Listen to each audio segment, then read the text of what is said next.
Isang mapagpalang gabi po sa ating lahat. Muli ako si Miata Sebastian and welcome to our daily devotion with Pastor Russell Ocampo. And today our devotion talks about 7 essentials. Trinity, the Bible is inspired by God.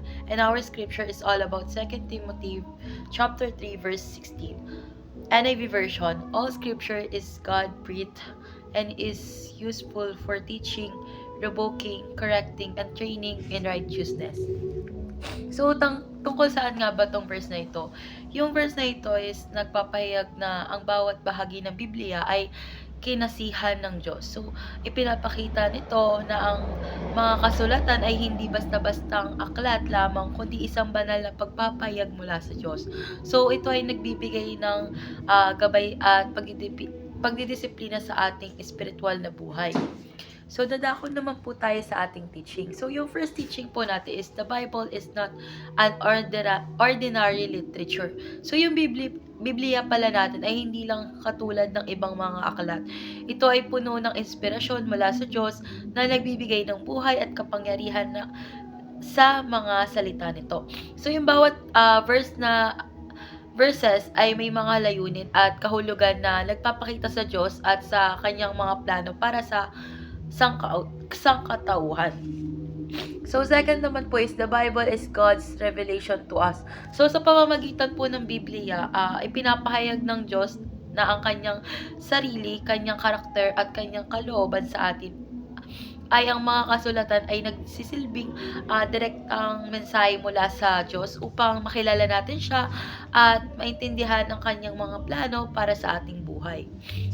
So, last teaching naman po is the Bible is sufficient to meet our needs. So, yung Biblia pala ay sapat na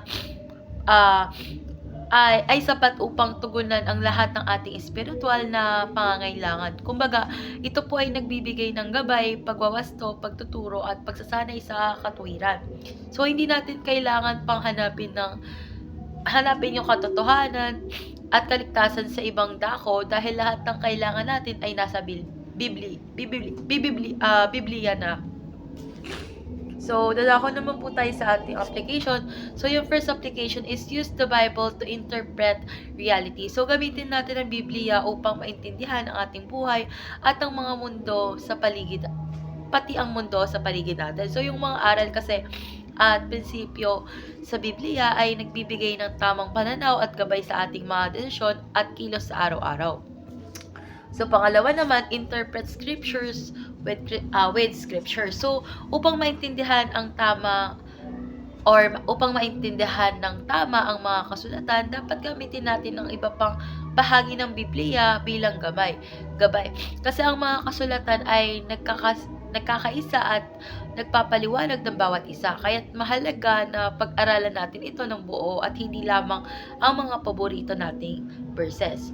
So, last naman po is study the Bible and be nourished daily. So, yung pag-aaral ng Biblia ay dapat maging bahagi ng ating pang-araw-araw na buhay kasi ito ang nagbibigay ng espiritual na pagkain at lakas upang harapin ang mga hamon sa buhay. So, dapat tayo maglaan ng oras sa pang-araw-araw na para sa araw-araw upang magbasa, magnilay at magdasal gamit ng mga salita ng Diyos. So, dadako naman po tayo sa ating last part which is discussion. So, our discussion is all about why is it important to study the Bible and to be nourished daily. So, para sa akin, ang pag-aaral ng Biblia ay at pagiging nourished sa araw-araw ay mahalaga dahil ito ang nagbibigay sa atin ng direksyon, kaalaman at lakas upang mamuhay ng ayon sa kalooban ng Diyos. So, yung salita kasi ng Diyos ay nagbibigay ng kaliwanagan at karunungan na hindi natin makukuha mula sa ibang mga sanggunian.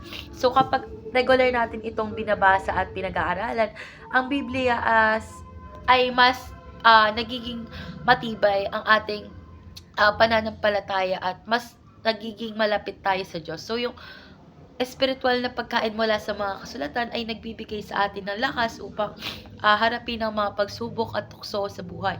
So, tulad ng sabi ko, ito ay nagiging gabay sa paggawa ng mga tamang desisyon. So, syempre, bukod dito, ang mga regular na pag-aaral ng Biblia ay nagtataguyod ng mas malalim na relasyon sa Diyos at nagiging instrumento ng kanyang biyaya at pag-ibig sa ating buhay.